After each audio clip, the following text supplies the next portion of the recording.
Maximizers, and welcome to Build a Business with Chris, the place for you to learn how to build a profitable business that you love. I'm your business coach, Chris the Maximizer, and in today's video, I want to share with you my top tips to prioritize your business. Yep, we're talking about making your business a priority and actually doing the work. I have been in business since 2018. I have been full-time in this business since August 2019.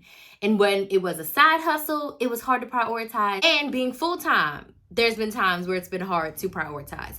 But I feel like I have finally come up with a method to the madness to have my business as a priority, have it important to me, but not have my business run my life. My life runs and I fit my business in versus my business running and trying to fit my life in. So I'm going to share with you my top tips. Let's dig right on in. Tip number one is very obvious, but it's all about your mindset and your mental work. You have to decide that your business is important. You have to decide that your business is a priority. It cannot be an afterthought, whether it's a side hustle or you're full-time in it, it cannot be an afterthought.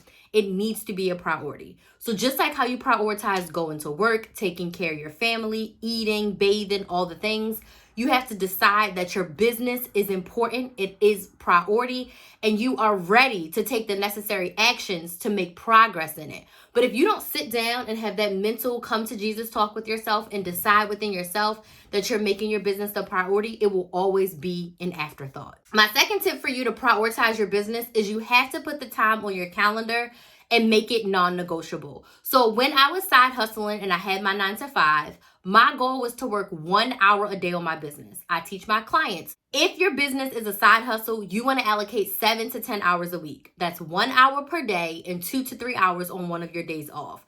So you want to sit down each week, look at your calendar and say, where can I put 7 to 10 hours on my calendar for my business? Do you need to wake up before your kids? Do you need to stay up after your kids go to bed? Do you need to convert some of your scrolling time, some of your Netflix time, some of the brunches and things that you are doing to make sure you can put these 7 to 10 hours a week on your calendar for your business? If you look at your schedule and you cannot find the time, it just means that your business is not important enough to you. Life is crazy. I know some people are going to be like, but you don't know my life. I have people saying they barely have time to eat.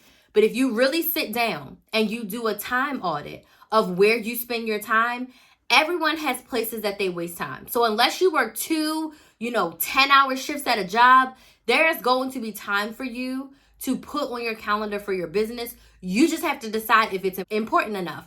I stopped eating lunch with my coworkers. That gave me 4 hours a week. I didn't go to happy hours and I stopped working at home. That gave me probably like 10 hours a week. I realistically worked about 20 to 25 hours a week on my business because each night, Monday through Thursday, I was working about 3, sometimes 4 hours on my business.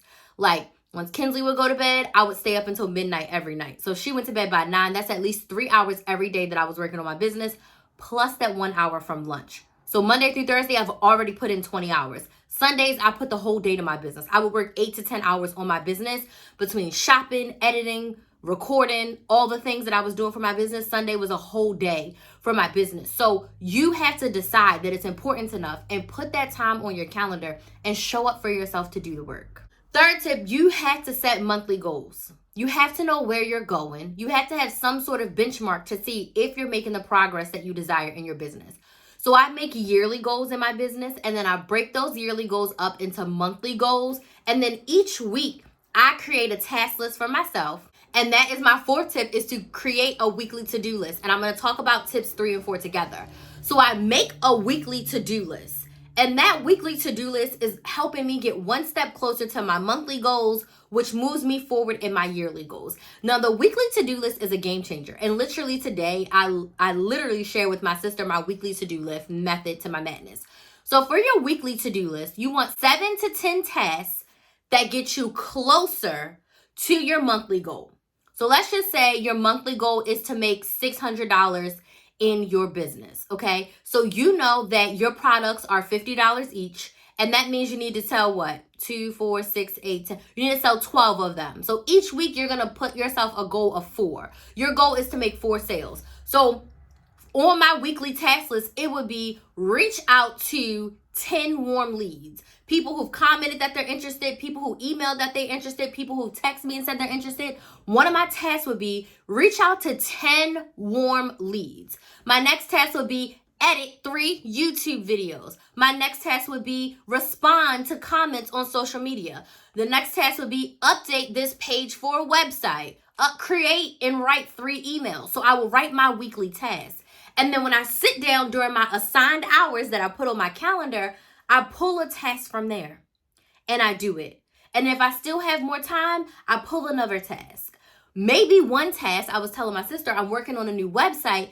That task may take me 4 hours. So the 4 hours that I allot for the day is literally taken up by one task. But there's going to be 6 tasks on that list that I can do in 10 minutes each.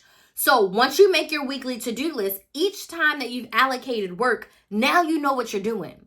You're not sitting down like, I need to work on my business, but what am I doing right now? What do I need to do? What's most important? No, you sit down, you have your weekly to-do list, and based on how you're feeling and what you want to do, you pick something from that list and you just do it. And it doesn't give you any wiggle room. It doesn't give you a chance to be like, oh my gosh, I don't know what to do. And guess what? When your weekly to-do list is done, make your list for next week. And if there's still time for this week, you can start working on next week's, or you can give yourself the gift of time and take some days off. That is completely up to you. Me, I make my next week's list and I start checking things off. That's just how I roll because my days off are already baked into my calendar. So, tips 3 and 4.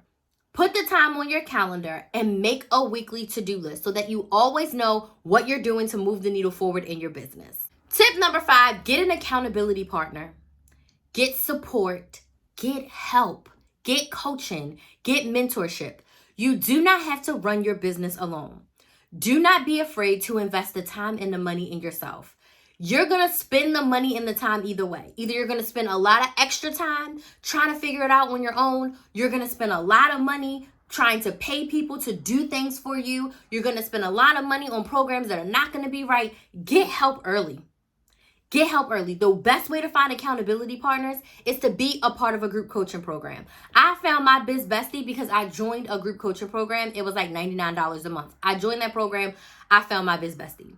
I hired my first business coach that I worked with for 5 years after I had been fired for 3 months. I was full-time in my business for 3 months and I didn't know what the heck I was doing. I didn't. I knew a little bit, but if we look at out of 100, I was probably like 20%.